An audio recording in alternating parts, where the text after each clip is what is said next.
Ronnie, describe your ideal world. A world that's for people, animals, and the environment.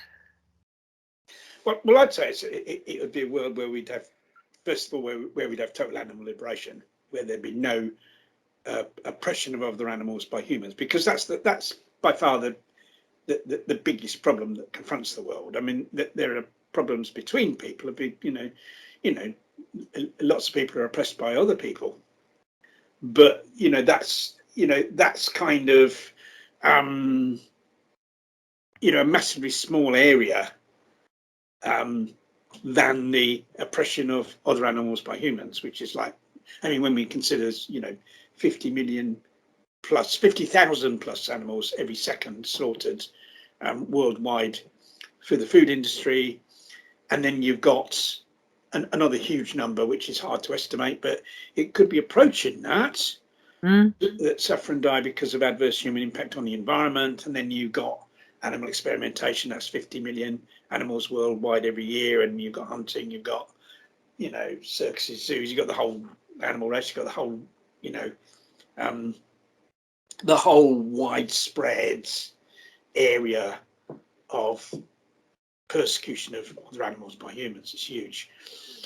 And so it would be a world where all that had come to an end, right? Which would mean several things. I mean, it would mean that everyone ate a vegan diet. It's got to be, so no animals were farmed, no animals were caught, right? Yeah. Secondly, it would be a world where there was massively less human impact on the environment. I mean, Gandhi said, there's a lovely saying by Gandhi. It's is it tread light, live simply so that others may simply live. Exactly. Yeah. Beautiful. And that's what we have to do. If we have to live, as simply as we possibly can, within reason,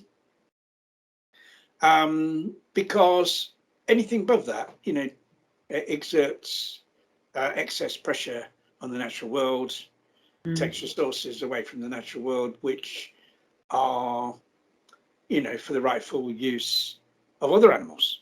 So we have to live a lot more simply. We have to live much more in harmony with nature, and at the same time, providing the basic requirements for human well-being. And this is another aspect of my ideal world, that nobody would go hungry, nobody would be homeless, everyone would be provided with proper healthcare, of course. And there's a very good theory which has been going around for a little while, now, called donut economics. And what that is like have a kind of donut, right? And how we should live is within the kind of part of the donut that you eat. The doughy part of the donut is where you live. In other words, that you don't have anything less than that, and you don't have anything more. I mean, less than that means, people, in terms of the resources that we use, because less than that means that people starve, people are homeless, etc. More than that means that we're exerting an excessive, we're exerting excessive pressure on the natural world. We're taking more than we need. And so we need all to live according to this. So we need to look it up, donut economics. Have a look at the videos on, some short videos on YouTube, for instance, they explain it. And we need to all live according to that. So everyone has enough for their basic needs, but we don't have excessively more than that, because that means that what we have, animals don't have. True. Right, so that's that. So and so we kind of need to look at. I mean, obviously, not consuming animal products is like essential. It's kind of the first thing, really. But after that, we need to look at our forms of transportation. How do we develop forms of transportation that are much less impactful on other animals? And I mean, the biggest predator of like of wildlife is the motor car, isn't it? Mm. You know, if you look at, say people say about fox hunting, like, you know, for instance, you know, when fox hunting was, I think at its height, I mean, it's still going in the UK, they're still doing it, despite the fact they're not supposed to do it. But I think something like, was it 50,000 foxes a year killed by hunts? Mm. I think 100,000 are killed on the roads. They are. That badgers, 50,000 a year. The badger cull is aimed at killing, I think, 100,000 badgers. At least that's something I read. 50,000 badgers killed every year. I know. By motor cars. Mm. Something like 30 million birds. This is just the UK. I mean, you know, the USA and that would be far more. 30 million birds. Now that's not, oh, that's just an accident. We can't help that. It isn't an accident. It's done through the way that human society deliberately operates. Mm. We're to blame for that. We're all to blame. We're all guilty of it. And it's kind of, it's our duty to do something about that. Mm. Of course, very difficult to do something about that when you haven't got the political power to do so. I mean, we can do little things. Like I always say, you know, use public transport as much as possible instead of going in cars. I mean, that's been a bit more difficult with COVID, for instance, but I would still say that. Or a bicycle or walk. You know, don't use a car because, like, two reasons: you're putting carbon into the atmosphere, you know, very often, unless you've got an electric car, that's causing pollution, harms other animals, it's contributing to the climate crisis that massively harms other animals. And then also you've got the physical presence of the car. More vehicles on the road, the more animals are likely to be killed. And so I'd have things like massively reduced speed limits. I'd have 30 miles an hour speed limit everywhere, all the time, and 20 miles an hour in built-up areas and along country lanes. Yeah. Just go slow. What's the fucking man? Why do you have to go so fucking fast? Slow down. Slow down. Let the animals live. You know, let the children live. You know, let other people live that are mown down by. And like, there's a kind of, you know, there's a picture I shared on Facebook, and it's a deer going across the road. You know, in the middle of a road, just a picture of a deer in the middle of the road in a forest. And it said, is it the deer that's crossing the road, or is it the road that's crossing the forest? The road that's crossing the forest. We drove these fucking roads through their territory. The forest was there before. Yeah, the forest was there before. And like, that was an atrocity. That was a crime. Really committed against other animals, that we drove through their territory, you know. And all right, that's there now. You know, we've got that. There should be, and like our society operates in a way now, it's very difficult to kind of break out of that, because how it's organised, you know, how we've all become so dependent on the car, you know, to live, and we all have to use a car to some extent, or it has to be used in, you know, connection with our life. If we had a perfect national transport system, a good one, like some countries in Europe have, we wouldn't need so many cars. In I can't remember where it was, but Matthew used to live there, not Newcastle, Sheffield. Sheffield used to have a 5p tram service or bus service all over the city. Yeah. And he said he couldn't believe when he left Sheffield just how awful it was in other cities where nothing was subsidised and you had to go and get a car. Yeah, you see, I regard public transport as an animal liberation issue. It is. The more and better and more efficient and cheaper and everything public transport we've got, fewer vehicles on the road, and then you're going to have fewer deaths of animals on the roads. Yeah. So it's an animal liberation issue in that sense. It should be publicly owned. It shouldn't be. Once again, this is a basic human, you know, need, is to have some transportation. It shouldn't be in private hands. All these things should be publicly owned. And like the bus service used to be run by a local authority, and you know, and like you know, we had British Rail, didn't we? That was publicly owned, and you know, now it mostly isn't. Yeah. This is all wrong. It's terrible. The price of the tickets has gone up again. Yeah. And I know if the grandchildren come and see me, I encourage them to get the train from Brighton. Yeah. Rather than driving down to collect them. Yeah. and the price of tickets, I noticed, has gone up quite a bit, quite a few percent.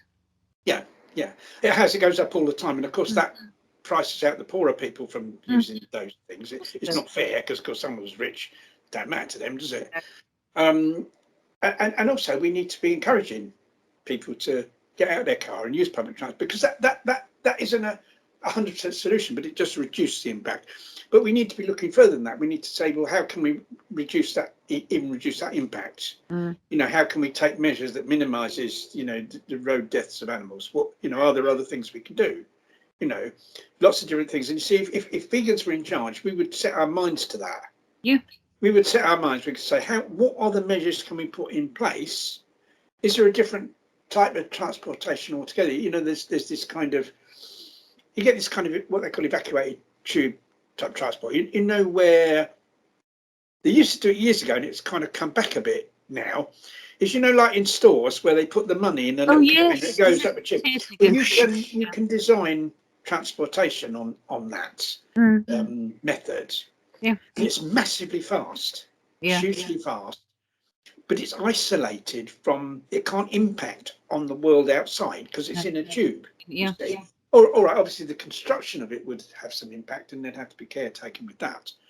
But there would be no deaths of other creatures with that, because it's you know, it's isolated, isn't it? It's cut off. So that's something that kind of, some thought could be put into that kind of that type of transport. You know, because even public transport and trains and buses and stuff like that, they can still kill animals. There'll be fewer. It still happen. The other things is planes, of course. You know, I mean, air travel now is one of the major contributors to the climate crisis, and I wouldn't, you know, I would massively try to avoid traveling by air. I've done so for many years. But that can be, in terms of like kind of emissions, perhaps something can be done about that, you know, different fuel, different way of, but then you've got the impacts. You get bird strikes. Yeah. Don't you? So is there a way, is there a way of kind of avoiding the bird strikes, and planes could be powered in a way that they didn't contribute towards global warming? Then you may, with that, have a very eco-friendly way of travelling. Well, what about? Sorry, Ronnie. What about population? Population is I know it's a controversial subject. Population is a massive biggie. Yeah. Massively reduced human population we have to have in order to have animal liberation. There are far too many humans in terms of what's fair and just for other animals. And like this, if you kind of look, there's kind of, a lot of people will have seen the image that illustrates the percentage of mammals in the world, and they're measuring. It's measured by what they call biomass, which is the kind of weight of animals, but it just gives some idea of kind of the various percentages, and like it's something like is it 60%? I think it's 60% farmed animals. This is mammals. 60% farmed animals. 36% humans, and only 4% wild animals. Only 4% free living mammals. Only 4%. Right? So obviously the massive problem there is the farmed animals, right? Okay. Right. We all become vegan. We all become vegan. So that 60% is gone. When you revisit that and do the equations, and the farmed animals are out of the equation, it then becomes 90% humans, 10% free living mammals, wild mammals. Right? And that's still massively too much, but there's 9 times more humans, you know, well, certainly in terms of weight, 9 times more humans than all the other mammals. That can't be right. How can that be right? It's in balance. So even with everyone being vegan, we still have to hugely reduce the human because the human population, even at relatively low levels, causes massive environmental destruction. Go back to the Middle Ages. I think half the major forests in Europe were destroyed by the Middle Ages. When the world human population was 300 million. The population now is what, 7 billion. It's kind of massively. It was only a small percentage relatively to what it is now, and yet still look at the horrendous, effect of humans on the environment at such a low level of population. A tremendously destructive species, right? And so we need to keep our numbers in check for the benefit of other animals. And so the reduction of human population is an animal liberation issue. It's a major animal liberation. There are far too many humans having, because the best thing really that kind of anyone could do about the climate crisis is to have one less child. Because that child is going to be a consumer, even if they're a vegan, they're still going to consume other shit. Yeah. That's best. But it's like the kind of elephant in the room, because I find with kind of the climate crisis, there are sort of two elephants in the room. There's a little elephant and there's a big elephant. Yeah. And the little elephant, which I often describe as the cow in the room, is animal farming and fishing or industrialized fishing. That's the thing people don't talk about, or we hardly ever talk about. I start talking about a little bit more now. The little elephant. The big elephant is human overpopulation. No one talks about that. Or we can't say to people they have less children. But we've got to start saying that. There are far too many humans, and that causes oppression of other animals, and it's wrong. Because basically, it's expansionism. It's imperialism. We've invaded the world as like a kind of invading force.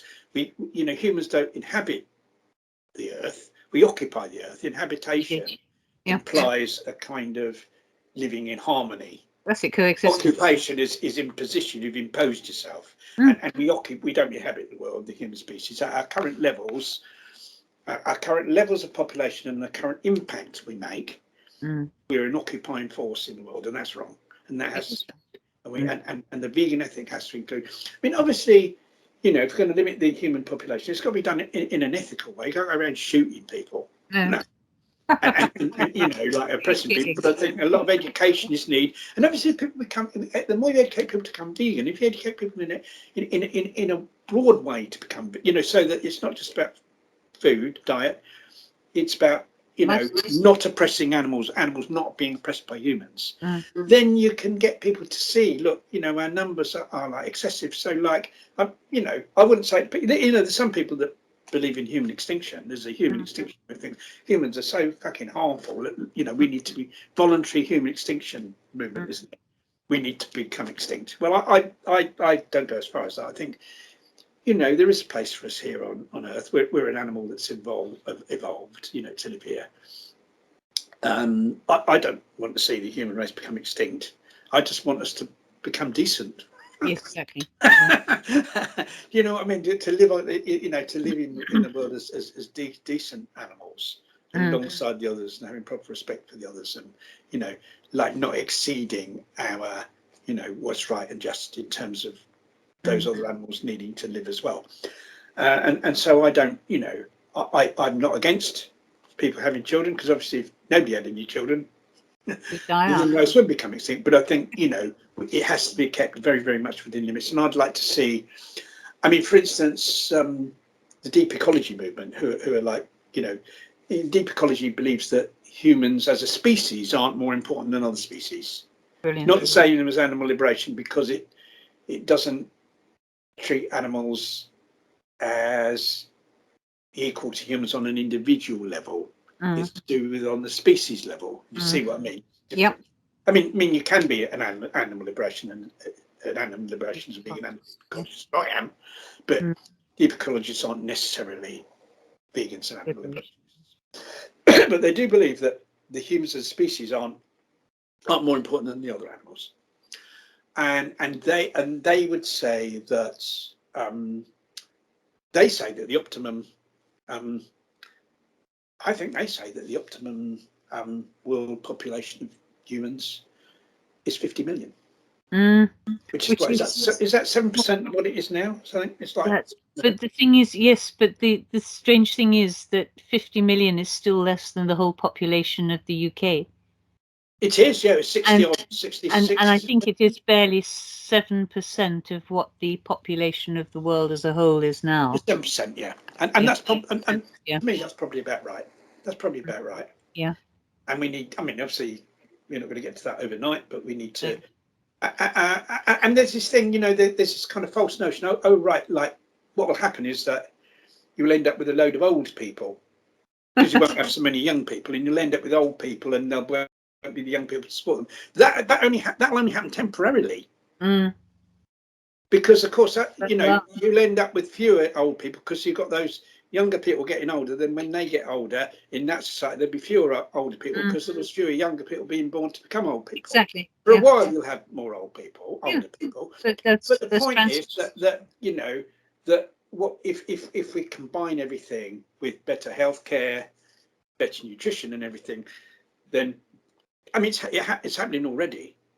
Older people are much fitter now. People are living longer now than they used to, much longer. And older people, not always, but like in general, older people are fitter these days than what they used to be. Of course. And so we improve. If everyone's on a vegan diet, if we all live healthily, we have proper healthcare, we have proper education about food, and all these health and all that. Then we're going to have a healthier population of older people, and so they're not going to need as much care as older people need now. And so that whole thing about you're going to end up with all these old people and what we're going to do it's very much not. It's not a very it's really not a very powerful argument at all. Against reducing population. So that's another one. Population is. I'm glad you brought that up because that's like a very important thing to me, and it's a really big issue. So we've got transportation, we've got population, energy. I mean, obviously, the climate crisis is something that is hugely oppressive to other animals. Far more non-human animals die than humans. You've got this mass wiping out of animals through forest fires, through the warming of the oceans, etc., etc. And so we have to move to renewable energy. We have to use less energy. Find ways of using less and conserving energy. Before you start about thinking about generating energy a different way, you think about conserving it. Like these people that, the Insulate Britain people that are blocking all the thing, and they held you up, didn't they? But you see, whatever people think about those methods, you're blocking the M25. I mean, I once destroyed vehicles being used to construct the M25. They were doing it was through a wildlife area in north of London, and a friend told me about it. We went and we damaged all their diggers and that. I mean, it didn't stop them in the end, but we struck a blow. Yeah. I mean, we shouldn't have the M25, should we? But it's built now, isn't it? There we are. So yeah, those people, but they should be insulated in everyone's home. Of course they should. Yeah. And it should be free, and just do it, and insulate, because that saves massive amount of global heating. Of course it would. That, it's everywhere. And also it would save people's lives. Yeah. It saved people's lives. They go, "Oh, you held up an ambulance, someone died," and you can say, well, they shouldn't be doing that. But there's far more people die through lack of insulation because they're cold and stuff, can't pay bills, and then they die. Far more. And then the people that die because of the climate crisis, and the animals died because of climate crisis that's driven through the lack of insulation on homes. So that's another thing. All these things that should provide in summer. Yeah, so it's a combination of living more simply, but using appropriate technology. Not all technology. A lot of technology is really harmful to the environment, but not all of it. What we're doing now. See, if I had to travel down to see you to do this, what a big impact on the environment that would be. But we had to talk over the internet, and so this is a way in which the technology actually is useful. Is useful in combating harm to the environment. So it's a combination of those things, like thinking, and I think that, all right, maybe you haven't got all the solutions now, but if you had vegans in charge, We would all get together and that we've got this problem, but they don't give a shit. You see now, they don't give a shit about how many animals are killed on the roads. They don't give a shit about insulating people's homes because they don't care. Well, they don't care about people apart from the filthy rich, do they? Exactly. And their mates. But even less do they care about other animals, the impact these things have on other animals, which is far worse than on humans anyway. They don't care about that, so they're not going to do anything about it. You have people in charge that are deeply, deeply concerned about what's happening to other animals. Those people are going to get their heads together and they will come up with solutions to these things, deal with all these matters, deal with transport, deal with population, deal with, pollution and all these things that production. Harming other animals. I mean, food production, if everyone was vegan, we'd have already dealt with that. But because veganism goes far beyond that, and this is what I say, that like the diet aspect is only a part, it's a huge part of it, but it's only part of it. And it's like kind of the first part of it for most people. And then you move on to consider other ways in which animals are oppressed by humans, and you try to address those too. And I think that's what happened in a vegan world.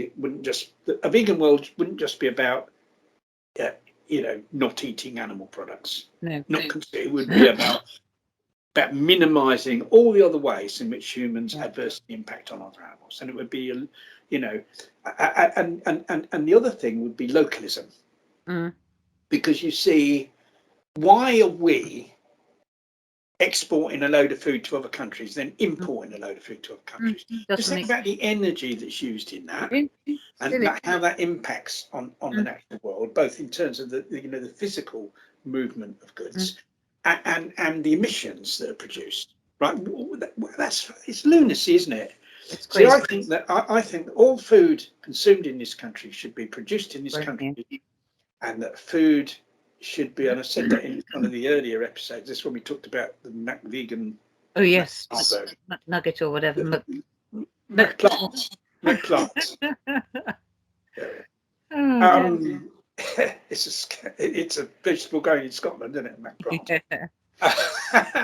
Anyway, so food that we consume should be grown as close as possible to where it's consumed. Of course. And that might mean, why are we getting stuff from the other side of the world? Why? Because our palates have developed to the point we want this, we want that. We don't care where that, what the costs of that are.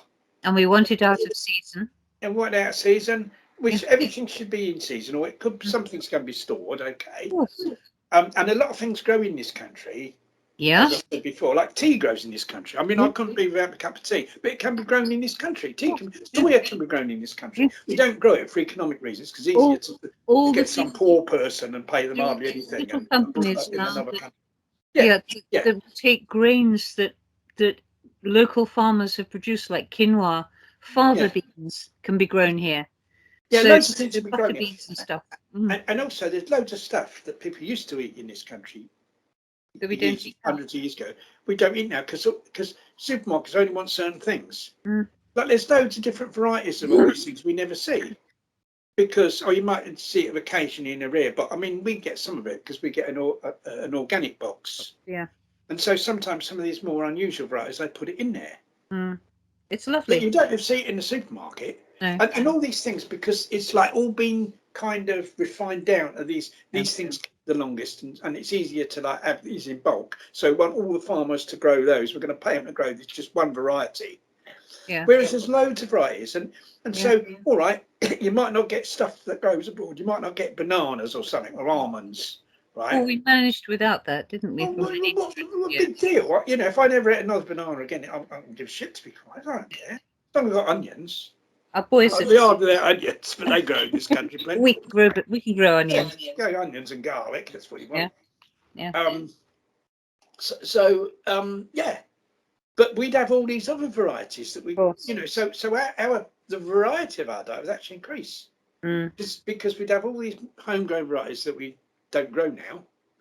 Plus, we could grow stuff here that we get from abroad, but does grow in this country, but it's just not economical to grow it in this country at the moment because of the way bloody capitalism works. Yeah. And so we would have I mean, like soya grows in this country. You'd still have soy milk, but then you can have oat milk. There's a thing coming out about potato milk's meant to be like really good for the environment. You would be fine for plant milks, no problem. All right, you might not be able to get your almond milk and some of the other ones, but so what? But almond milk's not particularly good for the environment, is it? Due to the water that's used. A lot used. of water, and it's transported way and all that. So, but like, I mean, I'm sure nobody will lose their lives or go. They're not going to use it. But the problem is that nobody used their life not having almond milk. While we do have almond milk, maybe someone does lose their life in someone in the sense of someone as a non-human animal. Exactly. That non-human person or those non-human people, they lose their lives because of the additional impact on the environment created by this. All right, it's better than cow's milk. I'd sooner someone had almond milk than cow, because cow's milk is by far the greatest bloody impact.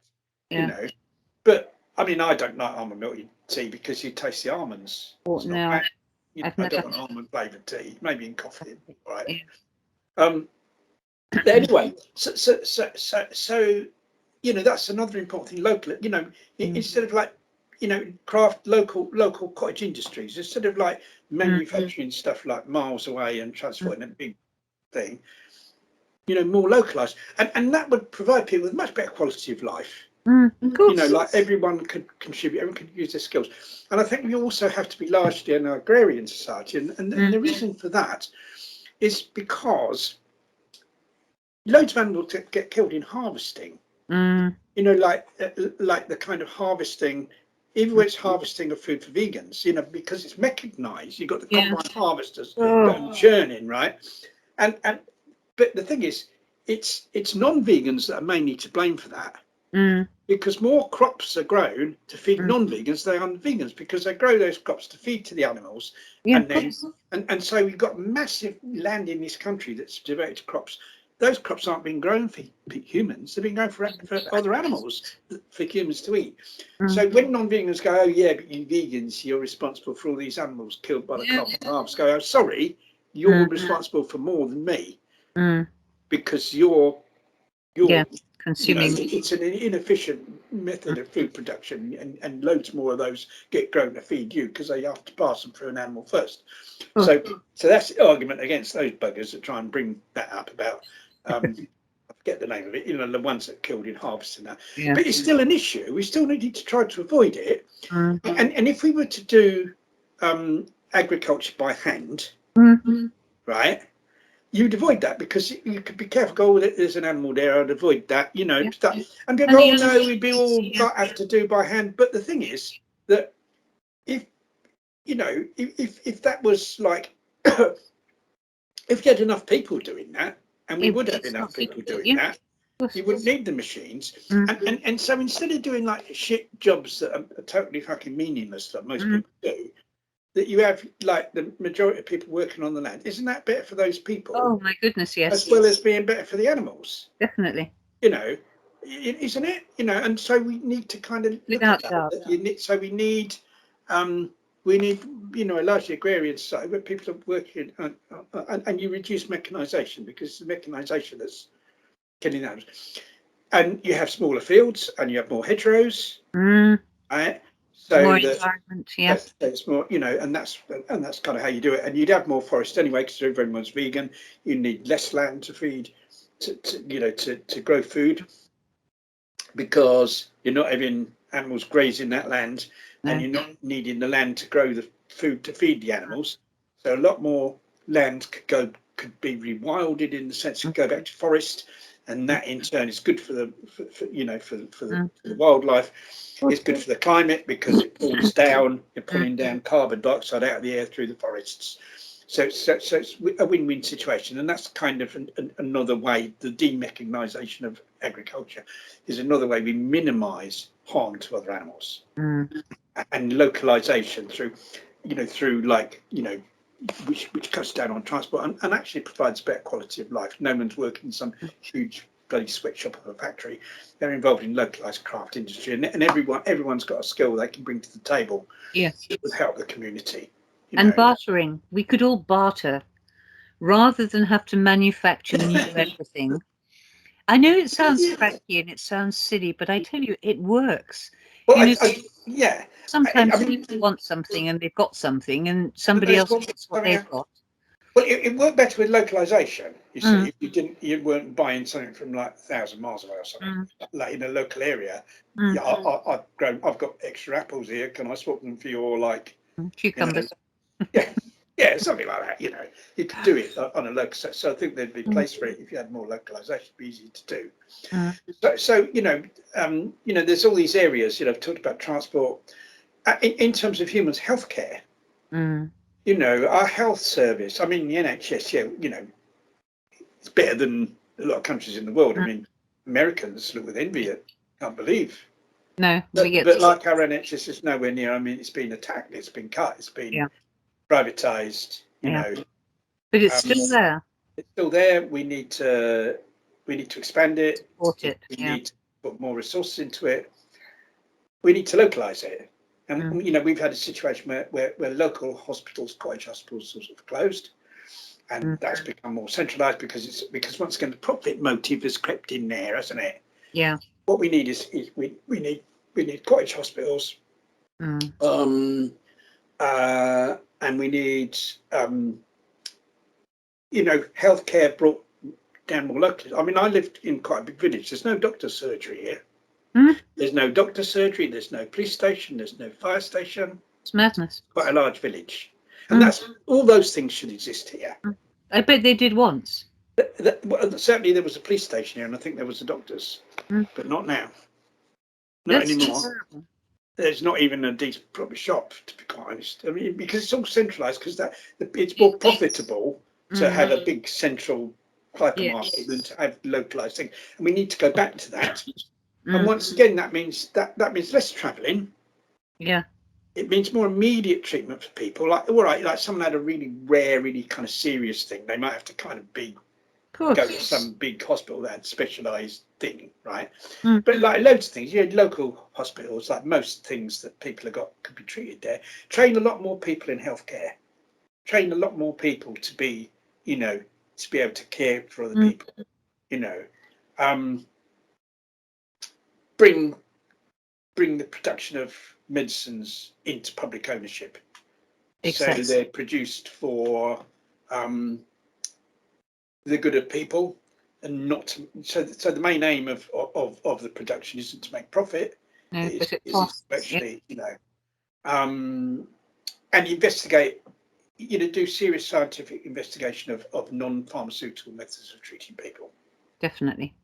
Because I mean, I think that does need that. I mean, I think there's a lot of charlatans peddling these alternative things that bollocks, to be honest. But I think with some of them, I mean, acupuncture has been shown that can work. I think there's places where you can get reflexology on the National Health. Yeah. For some of these things, like investigate them, look into them, and the one that works, make them part of the National Health Service. The ones that don't, crack down on those fuckers that are like, Yes. The ones that do work, have a proper scientific do work, incorporate them. So we're not so reliant on bloody drugs all the time for everything, because they're, they've got side effects and stuff. Of course, and then you're taking another one. And of course, what would come hand in hand, I think, with the vegan diet is better nutrition for people, making sure people have enough proper exercise, nutrition, have proper places to treat addiction. Yes. Like if someone's an alcoholic or a drug addict, have like really hands-on proper treatment for those people. Those people are cast adrift to just fend for themselves at the moment. A minimum of care in the community that doesn't really exist a lot of the time. No, proper places where they can go in, be properly treated, right, and kind of made better. All these things that we could do. What about those that don't want to come off drugs, Ronnie? What do you think could be done to encourage them to be a part of society still? And functional. Well, I think first of all, I think that you've got to decriminalise taking of drugs, because while it's a criminal offence, then you have criminals supplying those drugs.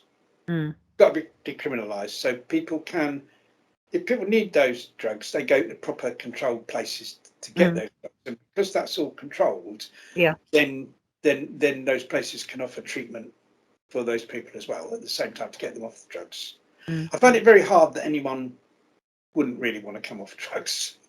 I think they find it difficult to come off the drugs, but say somebody that I want to carry on doing something that's killing me, I find that quite difficult too. I think it's just that people find it very difficult in our current society to do that. And this is part and parcel. We need really proper healthcare from people that starts with prevention, that starts with stopping people doing things to themselves, because most illnesses come from what people have done to themselves, don't they? Through food they've eaten, through smoking, their lifestyles. The vast majority of illnesses come from that. And so if we can have preventative treatment and education and prevent those things happening in the first place, then people, we wouldn't need, only a tiny percentage of what drugs and stuff. People wouldn't get ill in the first place. And that's hand in hand with veganism and like a proper vegan diet, where we kind of really don't have all this junk food. No. Where we have stuff that is made from basic ingredients, that's healthy. Yeah. And we minimise, junk food, or get rid of it altogether. Anything with more than a certain amount of salt or sugar or fat, hard fat, dodgy fat. Get it gone. You can't buy that. Why? Because that's just killing people. We don't need it. And this re-education process of so people eat more healthy is really important, and all part of a proper health service that we need. Excellent. And what about education in general for young people? Well, yes. I mean, once again, people need to be educated for having to have proper respect for animals. And with a lot of young people, it's like they're educated the other way. I mean, I think a lot of young people naturally care about animals, but then they're taught not to. Yeah. You know what I mean? So just don't do that, and teach them how to care about other animals. You teach them like the philosophical principles of being a vegan. That should be part of the education, and like education like at the moment, the education system is just done to provide fodder for industry, provide fodder to make someone a profit, isn't it? Churn you out. You've got to fit in. If you're not a cog in the wheel of profit making for some big business, then you're no good. No. And that's bollocks. That really, like, to educate people, so they can do practical things in a decent and proper society. Like teach children how to cook. Let children express their artistic abilities. Their craft abilities. So you have much broader education where people can really find out what they're good at, and that's what they can do in life. Like education at the moment is like kind of really narrow because it's geared at just churning out cannon fodder to make people. So like that proper kind of holistic education, very, very important.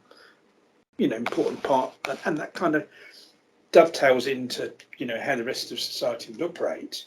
I don't know if there's anything else. I'm just thinking of this wonderful utopia that I would love to be a part of. Do you actually think we will ever have 100% vegan world? Do you think not in our lifetimes, maybe not in the next 2 generations, but at some point, do you think we'll achieve it through necessity? Do you mean 100%? I mean, 100% world vegan human society. Yes. Because obviously, there are animals that eat other animals and have to. Yeah. So. Yeah. No, I'm talking about related to humans. No, I don't. No. I think we could have 100% animal liberation in or approaching that in the massively and in a widespread way. Animals were no longer oppressed by humans. I think that's possible. But you see, veganism is a philosophy. Right? It's not a diet. No. It's not even a lifestyle. No. It's a philosophy from where those things spring. In other words, it's a philosophy of animal liberation. It's a philosophy of anti-speciesism, of anti-human supremacism, of believing it's wrong for humans to oppress other animals and exploit other animals, right? And it's a philosophy that includes the practical application of that philosophy. In other words, you have that philosophy and then you try and live according to it in terms of avoiding animal products, in terms of not trying to buy into the oppression and exploitation of other animals. And I think also an important part of that philosophy is that there needs to be a proactive aspect of it, in that you actually do your best to educate others to be vegan. I think it's important that, you know, we have more vegans doing that, and that is part of the philosophy. I mean, what's the use of like someone being vegan when so many other people aren't vegan and you're not doing anything about that? That's not going to save, you know, that's not, you know, that's not achieving someone's full potential to protect other animals, is it? If they just, you know, I'm just this person that avoids things and I don't try and change other people. No. That's really not enough. And I think it kind of is and should be integral to veganism that people are educators as best as they can. Not everyone can do the same thing, but as best as they can, that part of veganism is that we educate others to be vegan, right? Okay, but because veganism is fundamentally a philosophy, I don't necessarily think we're going to get everyone believing in that philosophy. You know, just as you know, but it's a situation of creating a situation where if there are people that don't believe in that philosophy, they're not allowed to act on that. You know, like somebody may be a speciesist for some reason. They might be from a psychopathic you know, thing in their head or something like that. It's like, I think there's some people that always be racists because there's something fucking wrong with them. You know, there's nothing you can do about it. What you can do is stop them acting on it. Exactly. You can make it so they can't put that into practice. You can make it so as soon as they're racist, bang, straight down, and they're not allowed to express that. No. Right. So they can be quietly racist in their own head, but it doesn't impact on anyone else. Right. Good idea. And if you have a majority that's in favour of doing that, I mean, you know, a majority anti-racist, you can impose those restrictions on people that prevent them from putting that into play. And I think it's the same with speciesism. You may have people that, you know, believe, oh, humans are superior, we should be able to do this, I should be able to eat animals, but like, you're not allowed to. As soon as a minute you express anything like that, bang, straight down on you, you're prevented. So I think it's kind of, in a sense, easier to achieve animal liberation than it is to achieve veganism, because animal liberation is the actuality of animals no longer being oppressed. Yes. Veganism is about people's personal philosophy, and you can prevent the physical oppression of other animals through education and through preventative action, right? You can't force someone to have a philosophy they don't have. No. But you can create a situation where they don't believe in that philosophy, they can't put their non-belief into practice. Perfect. Yeah. So I think we can have world animal liberation, but we won't have world veganism. But for the animals, it doesn't matter as long as they're not oppressed. As long as they're not oppressed. As long as most people are vegan, the ones that aren't vegan fucking have to sit in their place and can't do anything. Then we'll have animal liberation. Sounds good to me. Yeah. Great. Yeah. Brilliant. Yeah. Excellent. So I think, yes, I mean, that's, you know, that's what I'd say. And I mean, how long that takes us to come about, I think, you know, very, very largely depends on how much vegan education we can do and how many people we can get to go vegan, because that affects everything. That affects, you know, the lifestyle, the impact of people's lifestyle. That affects the politics. That affects who, you know, who's in charge. You know, what politicians we have. You know, you have to change the mindset of a large number of people, but not everyone. Just enough for us to be in the ascendancy, for us to call shots, and for us to be able to, you know, gradually, because it will be gradual. You know, these changes don't come overnight, but gradually to create that world, you know, where we have an animal liberationist society. Yeah, sounds perfect. Well, just one final thing, Ronnie. Do you think it's a good idea for people who are trained to go into schools and talk to young people about veganism? Oh, absolutely. I think it's a really good idea, because I think that it's important for people to, you know, at a young age, to you know, to kind understand of the truth. Yeah. that kind of impression. And I mean, you know, some organisations do that. Animal Aid have speakers, but the speakers don't necessarily have to come from Animal Aid. I mean, I think the local vegan group could. I mean, it's just as long as the speakers are accredited by schools. Yes. You know. I mean, it's funny because we sometimes do stalls at schools. I mean, because our vegan group is part of like a local Green Alliance, and there's contact with the council and all that. Sometimes schools have these kind of eco days. Yes. I mean, they haven't because of COVID, but they did before, and I'm sure they will again. And so it's like at the end of a school day, when the parents come to get the children, we're talking about, you know, these primary schools. But they have these different stalls about, you know, environmental type stalls, living in an eco-friendly way, and there's, you know, there's different, they have different things. You know, they have like, you know, growing vegetables, children that have grown, you know, things in pots, and you know, stalls from organisations like the Wildlife Trust might be there, people like that, and you know, our vegan group, you know, we've done stalls at those things, and although it's kind of, you have to sort of have a more environmentalist front on the stall, like Go Save the Planet, you still give people information about Go Vegan, you know, to save the cow and the pig and the fish, and you know, the individual animals. That, you know, we obviously make sure that's included, you know, in that. But it's actually harder. It's harder to get into a school than to get into prison. Yes. Because like they look at you, they're like, you're there, right? You have to fill in all these forms. That they look at you to make sure you're not Rolf Harris or Jimmy Savile. Exactly. You know, and you know, quite rightly too. Do you know what I mean? But it's like really like, you know, to get into these schools, like it's quite, you have to kind of go through like this sort of procedure. I found it's kind of quite amusing, like, you know, but I can understand why they do it, obviously. But yes, and so that's really important, you know, and that's not just educating children; it's educating families, you know, young families, and you get the parents come along, and sometimes you get the grandparents as well. And we've had loads of interest. I mean, you know, we've given out samples at the stalls, usually samples of vegan cheese and plant milks, different things. That's always a big attraction, you know. And I think things like that are really important to kind of get children. And I think the thing with children as well is, you know, when you've got especially younger children, of course, they're still under the control of their parents. Yeah. So you could go into school and give a talk to children, and that child might kind of at the end might think, I want to be vegan. But they go home and you eat your bloody meat, you know, and you get all that shit day in, and so they really put that.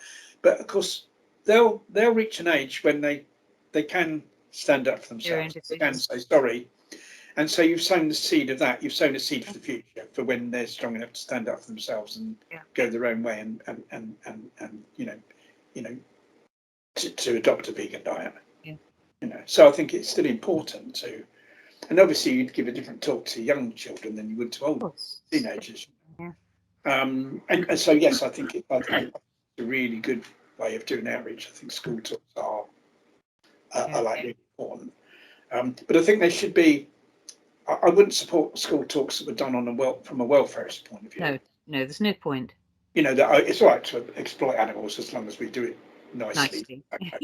But the whole, even if you do it in a gentle way, which you have to, I think, especially with the younger children, it's got to be abolitionist. It has to. It has to be abolitionist. Yeah. And it has to be geared towards like veganism. And you can do that gently. You can do that, you know. It doesn't have to be full on. Here's some horror photos of animals being slaughtered. You don't need that. And in fact, that's probably counterproductive anyway. So yes, I do. I agree with you. It's really important to educate children and young people. Vitally important. And once again, there probably isn't enough of that. You know, more vegans, because once again, you know, everyone's got their own strengths. You know, outreach doesn't need to be all the same. No. Different people are good at different things. Yeah. And there are some people that would be drawn to school talks. They might not be so happy about, you know, doing a street stall or something like that, but they might be drawn to doing a street stall. You know, and so if they do that, then they're making a really important contribution to the overall spreading of the vegan message. They are, definitely. And in a future world where it's not acceptable to abuse animals, then that should be a fundamental part of education, a bit like geography today, where children are taught the reasons for us respecting other life forms and not abusing them, not sort of putting ourselves above them. Yes, And I think that teaches them from a very young age to respect all life. absolutely. But of course, in the vegan world, in a world where the ethos for vegan. I mean, not everyone will be vegans, I've said, but in an animal liberation society, shall we say, that you'd hope that the vast majority of children would be taught that by their parents anyway. Yeah, but don't forget, children buck against their parents. Yeah. So like my parents were meat eaters and I wasn't. And like I'm not, but my son is. Well, yes, I think that's that is kind of true, but I think you see, we have a society where speciesism operates at a very deep level. It's taken for granted that humans take it for granted. It's just almost taken as a matter of fact that humans are superior to other animals. That's kind of just like it's it's something that's never thought about. That's it. Right from Day one. children are born into that ethos. They're born into that atmosphere right from day one. They're born into a human supremacy society right from day one, right? And that operates at a very fundamental level. That is just taken for granted, just presumed. We're the kind of, we're the most important animals on Earth, and other animals are here for us, not with us. When it should be the other way around. Exactly. But you change that. If we change that fundamental worldview, that changes things at the most fundamental of levels, and so you get children born into a society that's anti-speciesist in its overall concept. But now the overall overriding sort of like ethos of society is human supremacy. Everything's the human all the time. They're more important, and all the time from all directions. From year dot, children are bombarded with that directly or kind of indirectly or subliminally. Whereas you don't have that anymore. You don't have that anymore. You change the whole default position of society. Then you see, so therefore it would be. It would take a lot of effort then for a child to be speciesist, for a child to want to be me, because the default position of society would be anti-speciesist and would be animal liberationist, and that's what we need to aim for, is that fundamental level of change. Yeah. You might get the odd one, the odd kind of renegade parent that said, "Go on, I'm going to bring you up to eat meat." Well, you'd be straight on them. You'd say, "Right, hang on a minute, that's it. You're straight on them. You're not allowed to have children or whatever. You've got to stop that." You know what I mean? You're straight on that, right? And it'd be quite easy to be straight on that because they stick out like a sore thumb, wouldn't they? Of course, yeah, of course. And so you probably would get that, but you'd be able to clamp down on it because the overall, as I said, overriding the society would be anti-speciesist and would be like kind of set up in a way that you're kind of straight down on stuff like that, and you don't allow it to proliferate. You can't allow it to proliferate, and so it would be very rare, I think, for a child to grow up wanting to eat meat or wanting to oppress animals, because that wasn't how society fundamentally operated. No. And we have to reach that. We have to get to that stage. Yes. Where society is, a very deep level anti-speciesist. Very true. So there's hope for the future. Well, I think there's I mean, I kind of don't really. I sort of don't. I don't really kind of use the word hope. Mm. I mean, I don't really.